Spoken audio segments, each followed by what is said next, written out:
All right, so look at your left foot. You take a punch step, and then you slide that foot.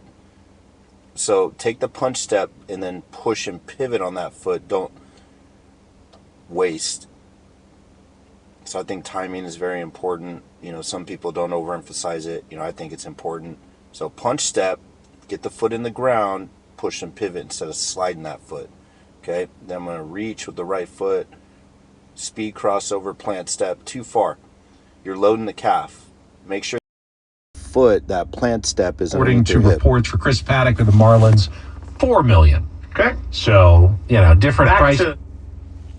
Okay. Sorry. And then when I hitch up, I don't like the heel clicking. Like some people teach that. I feel like that's a waste. Keep your feet outside your hips. When you tight hitch, maintain the base. So when you make contact, you're going to be ready to rock and roll and fire that football with power. So we've talked about that many times, and that's kind of one of the things where, as a quarterback, like dial in on those details. Footwork is so vital. I mean, you saw last night in the game, the center, the guard gets bull rush right into Drake May, and he has no space and no time to make anything happen. And so you need to be prepared for those instances, right, where you're going to have to then push back in no step, or you're going to have to be ready to not take too much of a stride forward because you don't have the ability to, right? So I think that's really big. Okay, so timing. When I get long with my legs and I'm not on the same page as far as maintaining the good base, and I've got to then get my heels together and then widen back out, then it takes time as I stride forward and then get that back foot to start to rotate and drive that back hip through. So it's all timing. And if I maintain a good base, I'm going to be ready to drive that hip through just a smidge quicker because your hip is starting to rotate through and your elbow's still back. I see it start to rotate through.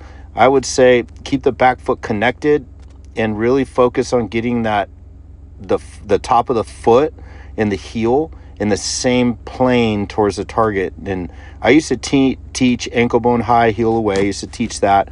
But, the more that I've looked at other people's stuff, other coaches talking about it, I think decelerating that hip on the backside is vital. I like the knee bend in the front leg. That's good. You still have a little bit of a lean. Okay, not much, but really try to keep that face and that chin pinned right at the target and try not to let that head move up the axis. So you just have quick rotation with the hip. The arm's just going to trail right behind, and that's going to help you produce more power. But, and then we don't want him jumping on a curl route, right? And then you want to throw this curl route to the inside hand. Okay, see your helmet upfield. Okay, you're holding the inside linebacker. You're reading the flat defender. And then you're throwing to the inside hand.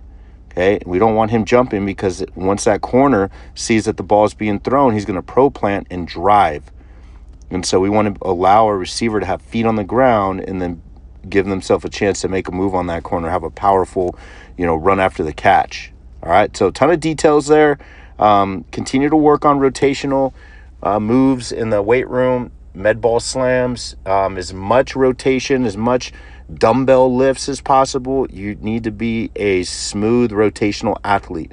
You got to recruit power. You got to be able to have your stabilizers, your left side. As you're starting to rotate through, you got to have a strong left side as you rotate that right hip, the right arm, that right side through and accelerate. And you got to decelerate the lower half, and you got to make sure your left side is always maintaining good balance so your right side can accelerate through. And then always make sure when you're in the weight room, you're working 2-to-1. Your back muscles, the posterior chain, 2 times more than your front. Okay, like doing pec exercises. You want to really strengthen those back muscles because that acts as your braking system for your arm. Okay, thanks.